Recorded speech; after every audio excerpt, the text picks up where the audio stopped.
दृढ़ संकल्प और निश्चय अगर अच्छे इंसान के हाथों में हो और अगर नेतृत्व किसी ऐसे व्यक्ति को दिया जाए जिनमें वो संकल्प, वो क्षमता और वो साहस हो कि वो तिनका तिनका जोड़कर महल बना सकते हैं, तो वो संभव हो सकता है। और बिल्कुल ऐसा ही काम हुआ है। तिनका तिनका को जोड़कर एक महल को खड़ा कर देना या फिर भूमि के खंड खंड हिस्सों को जोड़कर अखंड भारत का निर्माण कर देना, अगर इसके पर्याय के रूप में हम सरदार पटेल को देखते हैं तो ये कोई गलत नहीं होगा। क्योंकि सरदार पटेल एक ऐसे व्यक्तित्व हैं जिन्होंने 70 साल से ऊपर की उम्र में, 72-73 साल की उम्र में, इन्होंने देश के अनेकों छोटे छोटे हिस्से को जोड़कर एक ऐसा हिस्सा, एक ऐसा देश बनाया जो कि विश्व के पटल पे अपना नाम और रोशन कर रहा है, एकता के रूप में भी। इसीलिए सरदार पटेल को सिंबल ऑफ यूनिटी यानी एकता का प्रतीक माना गया है। नमस्कार, एसबीआईटी ट्यूटोरियल में आपका फिर से स्वागत है। और आज हम जिन व्यक्तित्व के बारे में बात करने वाले हैं उनका नाम है सरदार वल्लभ भाई पटेल। आज अभी से कुछ दिनों पहले इनकी 150वीं जयंती मनाई गई 31 अक्टूबर को, और उसी पे आज हम लोग सरदार पटेल के जीवन के कुछ झांकियों को देखने वाले हैं। 150वीं जयंती इस वर्ष 2025 में 31 अक्टूबर को मनाया गया। सरदार पटेल जिनका पर्याय नाम लौह पुरुष भी है, क्योंकि इनका निश्चय एक लोहे के समान अटूट रहा है और काफी मजबूत रहा है। तो इनका जन्म 31 अक्टूबर 1975 को हुआ और इनका निधन 15 दिसंबर 1950 को मुंबई में हुआ था। अगर हम इनके बचपन से कुछ कहानियों को देखें तो इनका जन्म गुजरात के नाडियाल गांव में हुआ था और इनके पिता का नाम जेवर भाई पटेल और माता का नाम लाडबाई था। बचपन में लोग इनको प्यार से वल्लभ, भाई वल्लभ या फिर भल्ला भी कहते थे, क्योंकि ये अपने मित्रों के बीच काफी प्रसिद्ध थे अपने न्याय को लेकर भी। अगर इनकी बचपन की बात किया जाए तो प्रारंभिक शिक्षा इनके स्थानीय विद्यालय से ही हुआ था, क्योंकि सामान्यता और सामान्य परिवार से भी आते थे। तो प्रारंभिक शिक्षा इनका स्थानीय विद्यालय उनके ही गांव नाडियाल में हुआ। उसके बाद ये बचपन से ही काफी साहसी और दृढ़ संकल्प थे। जो भी कार्य करते थे बहुत साहस के साथ और हिम्मत के साथ करते थे। और एक जो कहानी इनके बचपन की है वो आप सुन लीजिए कि बचपन में इन्हें एक फोड़ा हो गया था, पैर में जख्म हो गया था, घाव हो गया था, और उसको ठीक करने के लिए इन्होंने लोहे को गर्म किया और काफी साहस के साथ अपने घाव को अपने ही हाथों से गर्म लोहे से दाग कर और उसे ठीक किया। इससे यह पता चलता है कि इनके साहस और इनमें हिम्मत कितना अडिग था और ये कितने दृढ़ संकल्प और निश्चय के साथ अपने काम को बचपन से ही किया करते थे। अपने दोस्तों में जो सामान्य झगड़ा होता है उस झगड़ा को सुलझाने में सबसे अच्छे माने जाते थे और उनके फैसले काफी न्यायपूर्ण होते थे। इसलिए बचपन से ही वह अपने दोस्तों के बीच, अपने साथियों के बीच छोटे सरदार के नाम से भी प्रचलित थे। यानी सरदार का उपाधि तो उन्हें बाद में उनके कामों से मिला, लेकिन बचपन में ही उन्हें उनके दोस्त लोग छोटे सरदार के रूप से या छोटे सरदार के नाम से भी पुकारा करते थे। उनका प्रारंभिक शिक्षा जो उनके गांव में हुआ, उसके बाद जब वे थोड़े बड़े हुए, उच्च शिक्षा की ओर बढ़े, तो उन्होंने देखा कि उनके आसपास जो जिला स्तर के वकील हैं उनकी आय भी अच्छी है और उनको काफी लोग सम्मान भी देते थे। क्योंकि उस समय अंग्रेजों के जमाने की अगर बात किया जाए, जब ब्रिटिश रूल होता था, उस समय सबसे बड़ा पद या सबसे सम्मानित पद वकीलों या बैरिस्टर्स को ही माना जाता था। तो जब सरदार पटेल ने इन सब बातों को देखा कि बैरिस्टर्स का सम्मान और उनका आय भी काफी अच्छा है, तो उनके मन में भी वकालत की इच्छा हुई और उसके लिए उन्होंने स्व अध्ययन किया। क्योंकि उस समय अगर आपको जिला स्तर पे वकालत करना है तो उसके लिए कोई स्कूली शिक्षा या फिर कोई अलग से पढ़ाई, कोई कॉलेज, कोई लॉ कॉलेज की प्रावधान नहीं था, बल्कि आप खुद से पढ़ के कुछ किताबों को पढ़कर एक एग्जाम होता था जिला प्लेजर का। अगर इस जिला प्लेजर का एग्जाम को क्वालिफाई कर जाते हैं तो आप जिला स्तर की अदालतों में वकालत करने के लिए एलिजिबल या उसके लायक हो जाते हैं। तो खुद से अध्ययन किए इन्होंने, कुछ पुस्तकों को पढ़ा और अच्छे मार्क्स के साथ जिला प्लेजर की परीक्षा को पास किया और वहीं अपने नाडियाल, अपने जिला नाडियाल में ही जिला अदालत में वकालत करने लगे। और उनकी वकालत क्षमता इतना अच्छा था कि वे कुछ ही दिनों में बहुत ही प्रसिद्ध वकील अपने जिला स्तर पे बन गए। उसके बाद उनकी लॉ की जो परीक्षा होती है बैरिस्टर की जो परीक्षा है, फिर जो पढ़ाई होती है वो इंग्लैंड में होती है। उसके पीछे भी कारण है। इनके बड़े भाई थे विट्ठल भाई पटेल और इनका नाम था वल्लभ भाई पटेल। ये दोनों नाडियाल के जिला अदालत में वकालत करते थे। और बैरिस्टर की पढ़ाई के लिए एक लेटर आता है जिसमें लिखा होता है वी पटेल, यानी वो जो लेटर था वो लॉ की पढ़ाई इंग्लैंड में जाकर करने की, वो वी पटेल के नाम पे था। और वी पटेल में विट्ठल भाई पटेल भी आते हैं और वी पटेल में वल्लभ भाई पटेल भी आते हैं। चूंकि विट्ठल भाई पटेल बड़े थे उम्र में, इसीलिए पहले उन्होंने इच्छा जाहिर की कि शायद ये लेटर मेरे लिए होगा, इसलिए मैं लॉ की पढ़ाई करूंगा। लेकिन जैसे ही वो लॉ की पढ़ाई करके आते हैं, वो आर्थिक मदद देते हैं विट्ठल भाई पटेल अपने छोटे भाई वल्लभ भाई पटेल को, और फिर सरदार वल्लभ भाई पटेल भी उनकी आर्थिक सहायता से इंग्लैंड जाते हैं और वो उनकी लॉ की जो पढ़ाई होती है इंग्लैंड की मिडिल टेम्पल कॉलेज जो कि लंदन में है, वहां से उन्होंने लॉ की पढ़ाई पूरी की। और इसी कॉलेज से उनके बड़े भाई विट्ठल भाई पटेल ने भी लॉ की पढ़ाई सेम उसी कॉलेज से पूरी की थी और उसके बाद वो बैरिस्टर होकर लौटे थे। तो जब वो लॉ की डिग्री मिली, फिर वो बैरिस्टर एट लॉ, जो लॉ की डिग्री होती है इंग्लैंड से जो डिग्री उनको प्राप्त हुई है, उस डिग्री का नाम था बैरिस्टर एट लॉ। वो डिग्री प्राप्त करके वो वापस भारत में आते हैं और 1913 से वो भारत में लौटकर एक बैरिस्टर के रूप में भारत में अलग अलग केसों को सुलझाने लगते हैं और काफी प्रसिद्धि हासिल भी करते हैं। वो जिस केस को भी अपने ऊपर लेते, वो केस को पहले जांच पड़ताल कर लेते क्या वो न्यायपूर्ण है या नहीं है, और अन्याय का साथ नहीं देते थे। हमेशा न्याय के साथ के लिए वो बैरिस्टर का भूमिका निभाए हैं या फिर वकालत किए हैं। उसके बाद अहमदाबाद में वो वकालत करने लगे, क्योंकि अहमदाबाद उस समय का बहुत बड़ा वहां पर अदालत था, इसलिए अहमदाबाद के अदालत में वो वकालत करने लगे और काफी प्रसिद्धि भी हासिल हुई उनको। वहीं पे अहमदाबाद में 1917 में एक घटना घटती है जहां पे प्लेग के महामारी फैल जाती है। उसमें वो जन सेवा करने लगते हैं और प्लेग में से बीमारी या पीड़ित लोगों को काफी मदद करते हैं और उनकी सहायता करते हैं। जब ऐसे कार्यों में जुट जाते हैं तो उनकी मुलाकात उस समय के प्रसिद्ध नेता कहें या फिर जननायक कहें महात्मा गांधी से हुई और उनसे काफी प्रभावित भी हुए। जब गांधी से प्रभावित हुए, उसी समय अगले ही साल 1918 में खेड़ा में एक सत्याग्रह हो रहा था, जो किसानों का सत्याग्रह था।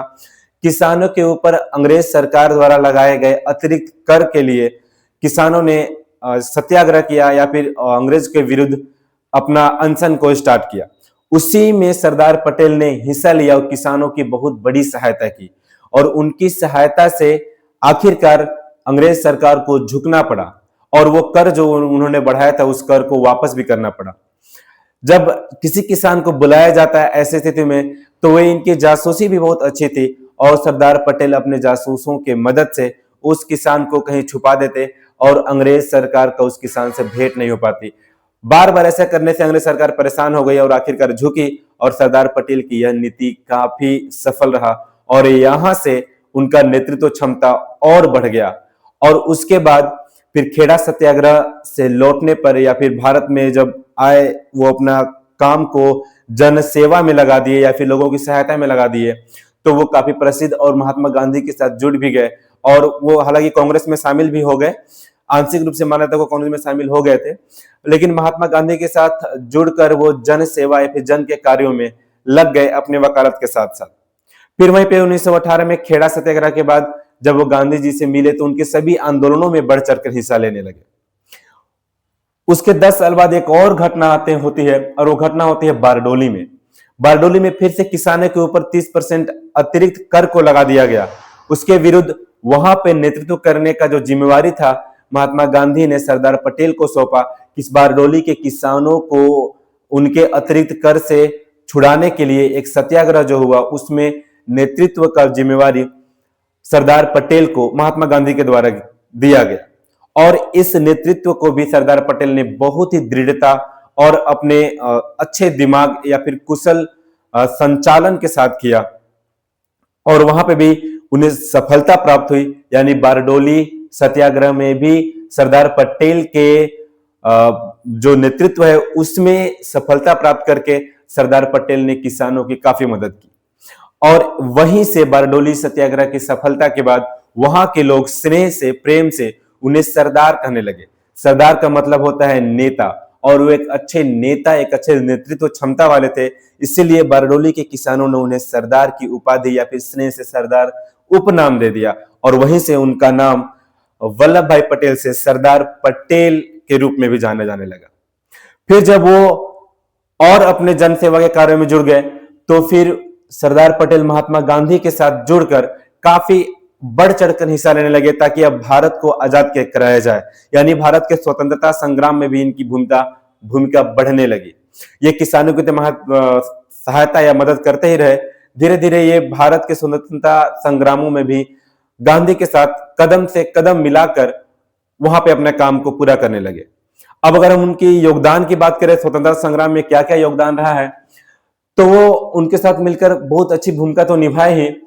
और 1931 के कराची अधिवेशन, जो कांग्रेस का हर साल का अधिवेशन होते रहा है, तो 1931 में कराची में अधिवेशन हुआ, जिसमें अध्यक्ष के रूप में सरदार वल्लभ भाई पटेल को चुना गया। और उन्होंने अपनी अध्यक्षता में बहुत बड़े बड़े फैसले, फिर बहुत बड़े बड़े सुझाव जो कांग्रेस कमेटी को दिए, वो उनमें से बहुत सारी ऐसी आर्थिक नीतियां थी, या फिर गांधी और इरविन के समझौते का अनुमोदन करना, ये सब बड़ी बड़ी बातें या फिर बड़े बड़े सुझाव सरदार पटेल ने कांग्रेस कमेटी को दिया था। और वहीं से उनकी नेतृत्व क्षमता या फिर उनके व्यक्तित्व में और बढ़ावा आ गया, या फिर उनका नेतृत्व क्षमता वहां से और बढ़ जाता है, और वे कांग्रेस के अंदर, कांग्रेस कमेटी के अंदर काफी प्रभावपूर्ण या प्रभावी नेता बन गए। उसके बाद अगर हम बात करते हैं 1946 में, जब कांग्रेस की अध्यक्षता की बागडोर, यानी जब ब्रिटिश सरकार ने यह कहा कि अब हम देश को आजाद कर रहे हैं, तो उस समय एक चुनौती यह भी थी कि देश को जब आजाद किया जाएगा तो देश को चलाएगा कौन।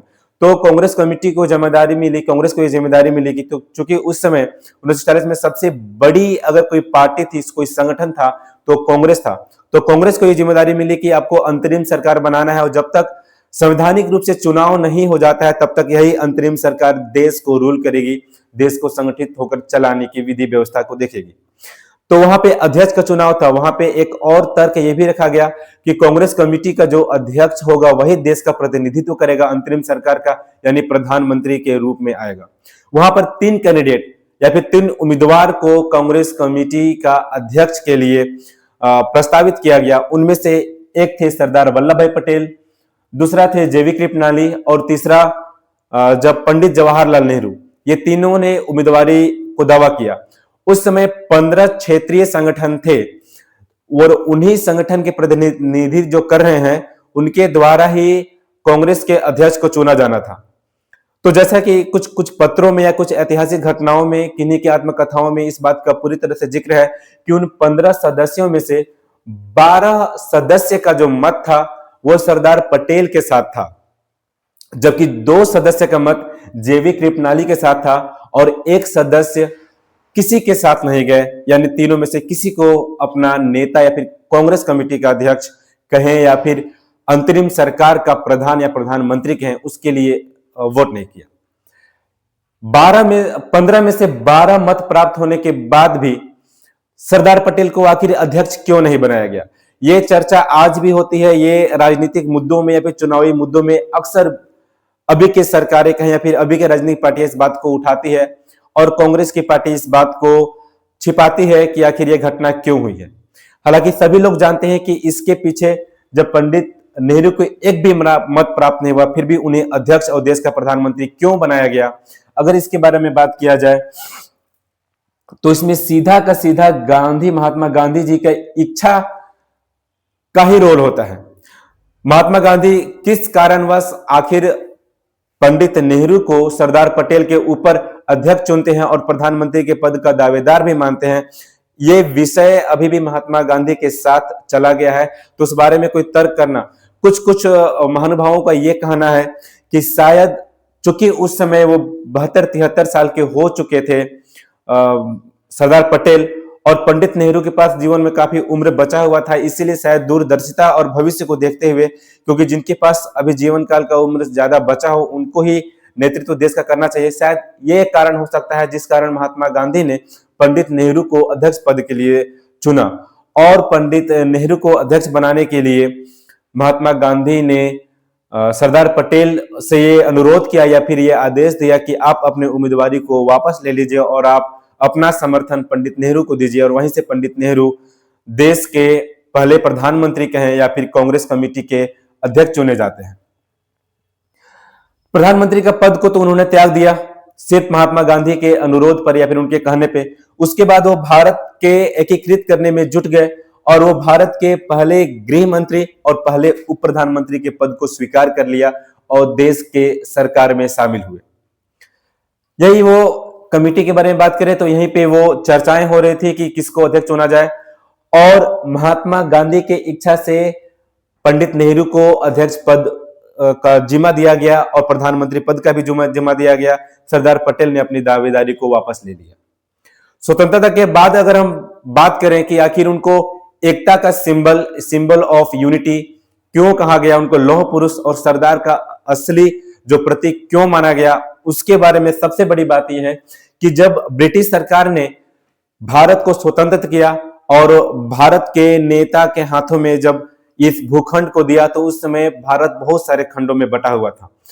दो मुख्य भाग थे, कुछ थे प्रिंसली स्टेट और कुछ थे ब्रिटिश स्टेट्स। ब्रिटिश स्टेट्स जहां पर अंग्रेजों का सीधा जिन भूभाग पर अपना शासन चलता था उसको बोलते हैं ब्रिटिश स्टेट्स, और कुछ थे प्रिंसली स्टेट्स जहां पे सीधा उनका शासन नहीं था, जबकि वहां पे कुछ प्रांतीय राजा महाराजाओं नवाबों का शासन होता था, और वो प्रांतीय राजा महाराजा या फिर जो भी नवाब हैं वो उन्होंने अपने सत्ता का कर के रूप में ब्रिटिश सरकार को दिया करते थे। तो जब ये सारा भूभाग भारतीय राष्ट्रीय कांग्रेस के हाथ में आ जाता है और एकीकृत करने की बात आती है तो बहुत सारे प्रिंसली स्टेट ने सीधे तो पंडित जवाहरलाल नेहरू और उप प्रधानमंत्री या फिर गृह मंत्री सरदार पटेल के साथ जुड़कर या भारत को एकीकृत करने के लिए फैसला लिया था। लेकिन कुछ ऐसे स्थान भी, कुछ ऐसे भूभाग या फिर कुछ ऐसे प्रिंसली स्टेट या कुछ ऐसे प्रांत भी थे जिन्होंने भारत के साथ मिलने से साफ मना कर दिया था। लेकिन ये सरदार पटेल का इच्छा और दृढ़ संकल्प भी था कि वो 562 ऐसे छोटे छोटे रियासत थे, छोटे छोटे भूखंड थे जो भारत के अंदर नहीं थे, उन्हें एक साथ मिलाया और एकजुट किया, और इसी को 562 अलग अलग प्रांतों को एकीकृत करने की वजह से सरदार पटेल को एकता का प्रतिमा, एकता का सिंबल कहा गया। इसके साथ 1948 में जब सभी प्रांतों को जोड़कर एक अखंड भारत का निर्माण किया जा रहा था, उसमें दो ऐसी रियासतें थी जो भारत के साथ एकदम जुड़ना नहीं चाहती थी। एक्चुअली तीन थी, एक हैदराबाद, दूसरा जूनागढ़ और तीसरा कश्मीर। कश्मीर का तो मुद्दा अभी भी गर्म ही है। तो ये तीनों रियासतें मिलने के लिए एकदम तैयार नहीं थी, संवैधानिक रूप से मिलने में बहुत मुश्किल हो रहा था ताकि इन तीनों को मिलाया जाए। लेकिन ये सरदार पटेल का ही ऐसा प्रारंभ था, ऐसा दिमाग था या फिर ऐसा संकल्प था कि उन्होंने जूनागढ़ में तो जनमत संग्रह करा दिया और हैदराबाद में सैनिक कार्यवाही के द्वारा जूनागढ़ और हैदराबाद को मिलाया। पहले हैदराबाद का नवाब मिलने को तैयार नहीं था, तो हैदराबाद में सैनिक कार्यवाही करके हैदराबाद को मिला लिया गया, पुलिस एक्शन को लाकर हैदराबाद को अखंड भारत में मिलाया गया। और जूनागढ़ ये भी मिलने को तैयार नहीं था, लेकिन हैदराबाद के सैनिक कार्यवाही के डर से जो जूनागढ़ का नवाब है वो वहां से भागकर पाकिस्तान चला जाता है, पाकिस्तान से मदद मांगता है। तब तक जूनागढ़ में जनमत संग्रह हो जाता है और जूनागढ़ के जो जनता थी वो भारत के साथ मिलने को तैयार हो जाती है। तो हैदराबाद और जूनागढ़ ये दोनों को मिलाने के लिए सरदार पटेल ने बहुत मेहनत, मशक्कत और अपने बुद्धि का इस्तेमाल किया ताकि वो देश का हिस्सा बन पाए। इसके साथ साथ 1948 में ही जब संवैधानिक रूप से देश के प्रशासन की बात चल रही थी, उस समय सरदार पटेल ने ही भारतीय प्रशासन और भारतीय पुलिस सेवा यानी आईएएस और आईपीएस की शुरुआत की। इन दोनों सेवाओं को शुरुआत की। इससे पहले ब्रिटिश सरकार के अंदर दूसरी सेवा होती थी, लेकिन भारत के अंदर आईएएस और आईपीएस की शुरुआत सरदार पटेल की बुद्धि और उनकी सोच के कारण ही हो पाया है। अगर हम बात करें इस मैप के माध्यम से समझते हैं तो ये हिस्सा है हैदराबाद का। आप विचार कीजिए, अगर ये हिस्सा अभी पाकिस्तान के साथ होता, जो कि पाकिस्तान यहाँ और उस समय यहाँ था, बांग्लादेश और पाकिस्तान, अगर इसके साथ होता तो ये भारत के बीचों बीच का एक हिस्सा पाकिस्तान के अंदर होता है, जहां से पाकिस्तान को काफी सहायता मिलती भारत को परेशान करने के लिए। और ये इलाका है जूनागढ़ का, और ये दोनों स्टेट चाहते थे कि वो पाकिस्तान के साथ मिल जाए। हैदराबाद का पॉपुलेशन अधिकतर मुस्लिम था, लेकिन जूनागढ़ का पॉपुलेशन हिंदू पॉपुलेशन था और यहाँ का नवाब मुस्लिम था। हैदराबाद में पॉपुलेशन भी अधिकतर मुस्लिम का था और यहाँ का नवाब भी मुस्लिम था, तो ये चाहता था कि पाकिस्तान के साथ मिल जाए। इसलिए दिल्ली से सैनिक कार्रवाई होती है और पुलिस कार्रवाई के बाद हैदराबाद को मिलाया जाता है। और चूंकि यहाँ पे बहुलता जो जनसंख्या थी वो हिंदुओं की थी, इसलिए यहाँ पे जनमत संग्रह करा के उसको मिला लिया जाता है। लेकिन कश्मीर का मुद्दा 1948 तक गरे में था, अभी तक वो भारत में नहीं मिला हुआ था। अगर हम उसके बाद और कुछ बातों के ऊपर विचार करते हैं तो उनके इसी दृढ़ संकल्प के कारण उनको लौह पुरुष का भी संज्ञा दिया गया। और 1949 से ही सरदार पटेल की तबियत में कुछ गिरावट होने लगी। ये सरदार पटेल के अंतिम चरण था। वो अपने बड़े बड़े कार्य को कर चुके थे। 1948 में पाकिस्तान के द्वारा कबालियों का हमला जो कश्मीर में होता है, उसके बाद जो हरि सिंह ने इंस्ट्रूमेशन ऑफ एक्सेस पे साइन किया, उसके बाद भारत एकीकृत हो चुका था। और इतने बड़े बड़े कार्य करने के बाद चूंकि उनका उम्र भी हो चुका था तो उनके तबियत में गिरावट लगातार आने लगा। और डॉक्टरों के निर्देश के बावजूद भी वो देश के को एकीकृत करने में अपने योगदान को देते रहे, लगातार कार्य करते रहे। उससे वो अपने तबियत पे ध्यान नहीं दे पाए और वो लगातार बीमार होते गए और उनकी तबियत बिगड़ती गई। 1950 में उनके इलाज के लिए उनको मुंबई भेजा जाता है, जहां पे वो बिरला हाउस में ठहरते हैं और वहीं पे उनका इलाज भी बिरला हाउस में ही हो रहा होता है, डॉक्टरों की निगरानी और देखरेख में। लेकिन बिरला हाउस में ही 15 दिसंबर 1950 को मुंबई के बिरला हाउस में ही उनकी हृदय की गति रुक जाती है, जिसको हम लोग हार्ट अटैक बोलते हैं। और इस हृदय की गति रुकने से उनका निधन हो जाता है। और चूंकि उनका निधन मुंबई के बिरला हाउस में ही होता है, इसीलिए वर्तमान में बिरला हाउस को का नाम को बदल दिया गया है और बिरला हाउस का नाम सरदार वल्लभ भाई पटेल स्मारक रख दिया गया है, ताकि उनकी स्मृति को, उनकी याद को जिंदा रखा जा सके उस बिरला हाउस के माध्यम से, या फिर सरदार वल्लभ भाई पटेल स्मारक के नाम से उनके स्मृति को जिंदा रखा जा सके। उनके निधन के बाद निश्चय रूप से सारा देश शोक में डूब गया, क्योंकि उनका नेतृत्व और उनकी प्रसिद्धि उस समय के प्रधानमंत्री जवाहरलाल नेहरू से भी अधिक थी, इसलिए सारे देश के लोग उनको बहुत सम्मान करते थे। अगर हम बात करें तो महात्मा गांधी की बात, अगर उसमें काफी प्रसिद्ध नेता या फिर सम्मानित नेता कोई थे तो वो सरदार वल्लभ भाई पटेल ही थे। 16 दिसंबर 1950 को मुंबई के सोनपुरा शमशान घाट पर ही राष्ट्रीय सम्मान के साथ उन्हें अंतिम विदाई दे दी गई, यानी उनका अंतिम संस्कार कर दिया गया। और उसके साथ साथ ये वो अंतिम समय का उनका फोटो है जब उनका निधन हो जाता है सरदार वल्लभ भाई पटेल का। ये 15 दिसंबर का वो फोटो है जब उनका निधन होता है। काफी शोक वाला समय था उसमें पूरे देश के लिए। अगर हम बात करें तो उनकी शव यात्रा में बहुत सारे लोग जुटे थे और मुंबई में जब उनका अंतिम संस्कार या दाह संस्कार किया गया, उसके बाद देश में अवकाश को भी रखा गया।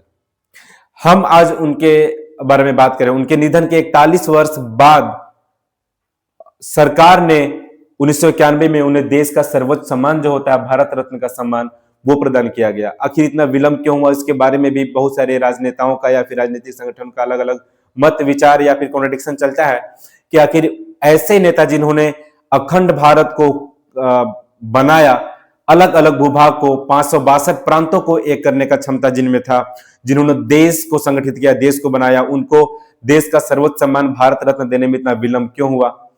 लेकिन ये कार्य 1991 में 41 साल के बाद, उनके निधन के 41 साल के बाद यह कार्य संपन्न हुआ और उन्हें देश का सर्वोच्च सम्मान दिया गया। उनके सम्मान में 31 अक्टूबर 1914 को सरदार वल्लभ भाई पटेल की 139वीं जब जयंती मनाई जा रही थी, उस समय हमारे प्रधानमंत्री नरेंद्र मोदी बन चुके थे और उन्होंने उनके जयंती को एक नया नाम दिया। यानी उनके जो जन्म दिवस है उसको मनाने के लिए उन्होंने एक नया नाम दे दिया, उसी दिन को एक नया नाम दे दिया और उसका नाम था राष्ट्रीय एकता दिवस, यानी नेशनल यूनिटी डे। और वहीं 31 अक्टूबर 1914 से आज तक हम लोग उनके जन्म दिवस को, यानी उनके जयंती को राष्ट्रीय एकता दिवस के रूप में मनाते हैं। उसी दिन सरदार पटेल की स्मृति में रन फॉर यूनिटी का भी आयोजन किया गया, यानी एकता के लिए दौड़िए या फिर एकता के लिए दौड़, उनके सम्मान में या फिर उनके यान में। ये प्रधानमंत्री मोदी जी हैं और इन्होंने झंडे दिखाकर रन फॉर यूनिटी को स्टार्ट किया, यानी उनके सम्मान में हम लोग दौड़ लगाएं। अगर उसके बाद बात करें तो ये जो दुनिया का सबसे ऊंचा प्रतिमा है स्टैच्यू ऑफ यूनिटी या फिर एकता का प्रतिमा सिंबल, उसकी जो नींव रखा गया था वो गुजरात सरकार के द्वारा रखा गया था। ये नींव लगभग 2010 के आसपास ही रखा गया था। उसकी संकल्पना उस समय गुजरात के मुख्यमंत्री नरेंद्र मोदी जी ने ही किया था, जो बाद में देश के प्रधानमंत्री ही बने, और वहीं से इस कार्य को प्रारंभ किया गया था गुजरात सरकार के द्वारा ही। स्टैच्यू ऑफ यूनिटी की अगर बात करें तो ये केवड़िया ग्राम में है, और उसी केवड़िया ग्राम को वर्तमान में एकता नगर कहा जाता है, और ये एकता नगर भी सरदार वल्लभ भाई पटेल के नाम से ही जोड़कर रखा गया है, जो कि नर्मदा नदी के तट पर है, और ये सरदार सरोवर बांध के पास में है। और ये नर्मदा जिला का नाम भी नर्मदा ही है, वहीं नर्मदा जिला में ही नर्मदा नदी के तट पर सरदार सरोवर बांध के पास में स्टैच्यू ऑफ यूनिटी का निर्माण 5 वर्षों में पूरा किया गया, और उसके बाद 31 अक्टूबर 2018 को पीएम मोदी के द्वारा स्टैच्यू ऑफ यूनिटी का शुभारंभ या फिर उद्घाटन किया गया। ये प्रधानमंत्री नरेंद्र मोदी, और ये स्टैच्यू ऑफ यूनिटी जो कि दुनिया का सबसे ऊंचा प्रतिमा है, उनके सम्मान में, उनके याद में इसको रखा गया। अगर हम और सम्मान की बात करें तो स्टैच्यू ऑफ यूनिटी विश्व का सबसे ऊंचा प्रतिमा है, जो लगभग 182 मीटर, अगर हम फीट में कन्वर्ट करके देखें तो 597 फीट ऊंचा, 182 मीटर ऊंचा इनकी प्रतिमा है। अगर सिर्फ प्रतिमा की ऊंचाई की बात किया जाए तो 153 मीटर है, जबकि 29 मीटर का प्रतिमा का बेस या आधार है। उसके बाद स्टैच्यू ऑफ लिबर्टी, जो अमेरिका का सबसे बड़ा प्रतिमा है, हालांकि वो चौथे नंबर पे है, उसकी ऊंचाई मात्र 93 मीटर है, और उससे लगभग 2 गुना ऊंचाई स्टैच्यू ऑफ यूनिटी जो कि सरदार पटेल का है, उसका ऊंचाई है। इस प्रतिमा से देश में एकता और उनकी द्वारा किए गए कार्यों को, नेतृत्व को दिखाने का, उसका एक परिभाषा के रूप में हम व्यक्तित्व, उनके व्यक्तित्व के ऊंचाई को भी इस प्रतिमा के ऊंचाई से नाप सकते हैं। हालांकि अगर बात की जाए तो सरदार पटेल की व्यक्तित्व उनकी प्रतिमा की ऊंचाई से कई गुना बड़ा है। यहीं पे अगर हम इसके बारे में कुछ बात करते हैं, इस प्रतिमा के बारे में लोकेशन, तो ये तो नर्मदा जिला में है, और ये नदी है नर्मदा, और यहीं पे पीछे में सरदार सरोवर बांध है, जो इस बांध का भी नाम इन्हीं के नाम से, सरदार वल्लभ भाई पटेल के नाम से उस बांध का भी नाम सरदार सरोवर बांध रखा गया है, और उसी बांध से पानी होकर नर्मदा नदी में आती है, जिसके किनारे इनकी प्रतिमा को बनाया गया है। अगर हम पूरे हाइट की बात करें तो यहां से लेकर यहां तक प्रतिमा की पूरी ऊंचाई 153 मीटर है, जबकि ये जो आधार की ऊंचाई है ये 58 मीटर की हो जाती है, और उनका फेस का जो ऊंचाई वो भी 58 मीटर का ऊंचाई, उनके जितना ऊंचाई आधार का है उतना ही ऊंचाई उनके चेहरे का भी हो जाता है। उनके याद में अगर हम बात करें तो बहुत सारी ऐसी चीजें अभी वर्तमान सरकार के द्वारा की जा रही है, जहां पे हम सोच सकते हैं कि कुछ समय पहले पंडित नेहरू के व्यक्तित्व के सामने जहां इनकी व्यक्तित्व को धूमिल करने का प्रयास किया जा रहा था, अब वापस इनके व्यक्तित्व को ऊपर उठाने का बात किया जा रहा है। उनके प्रतिमा में कुल 5 तल्ले का निर्माण किया गया है। पहला तल्ला में टिकट काउंटर और प्रवेश द्वार है, जबकि दूसरे तल्ले में संग्रहालय और प्रदर्शनी हॉल, जहां पे थिएटर्स वगैरह हैं और उनके बायोपिक्स या फिर उनकी जीवनी को पर्दे पे दिखाया जाता है। या सेकेंड फ्लोर की बात करें, दूसरा तल्ला में प्रदर्शनी हॉल भी है और संग्रहालय भी, उनसे जुड़ी हुई उनके जीवन से या फिर उनके पूरे कार्यकाल से जुड़ी हुई कुछ वस्तुओं को उनके स्मरण में रखा गया है। तीसरा तल्ला में ऑडिटोरियम है, और चौथे तल्ले में ऊपर जाने का एक लिफ्ट मिलता है, जो कि फास्ट लिफ्ट है, एक ही नहीं बहुत सारे लिफ्ट लगाए हैं जिससे हम लोग और ऊपर पहुंच सकते हैं। और ये 5वां तल्ला जो कि सरदार पटेल के प्रतिमा जो स्टैच्यू ऑफ यूनिटी है उसके चेस्ट यानी छाती के पास खुलता है, और वहां से नर्मदा नदी का खूबसूरत दृश्य, उसको हम लोग बालकनी बोल सकते हैं, और वहां से नर्मदा नदी का खूबसूरत दृश्य को देखने का मौका मिलता है। तो आज 150 वर्ष पूरे होने के बाद, उनके जयंती के 150 वर्ष पूरे होने के बाद, अगर हम सभी देशवासी उनको नमन कर रहे हैं, उनको श्रद्धांजलि अर्पित कर रहे हैं, तो इसके पीछे बस यही कारण है कि उनका व्यक्तित्व और उनका कार्य, उनका निश्चय काफी अडिग था, लोहे के समान मजबूत था, और वो देश के एकता के लिए बहुत कार्य किए। इसीलिए उनके कुछ उपनामों में अच्छे नेतृत्व के लिए उनको सरदार कहा गया, उनके दृढ़ संकल्प के लिए उनको लौह पुरुष कहा गया, और उन्होंने देश को एक किया उसके लिए उनको सिंबल ऑफ यूनिटी यानी एकता का प्रतीक भी कहा गया। आज के लिए बस इतना ही। सरदार पटेल को हम लोग नमन करें और उनके द्वारा दिखाए हुए रास्तों पे चलें और देश के लिए अपने विचार को रखें। बस इन्हीं बातों के साथ आज के सेशन को मैं समाप्त करता हूं। अगर ये वीडियो आपको अच्छा लगे तो एसबीआई ट्यूटोरियल जो हमारा चैनल है यूट्यूब का, उसको लाइक करें, सब्सक्राइब करें, शेयर करें, और आगे ऐसा वीडियो मिलते रहे इसलिए बेल आइकन दबाना ना भूलें। अपन लोग जल्दी मिलते हैं अगली वीडियो में, तब तक के लिए धन्यवाद।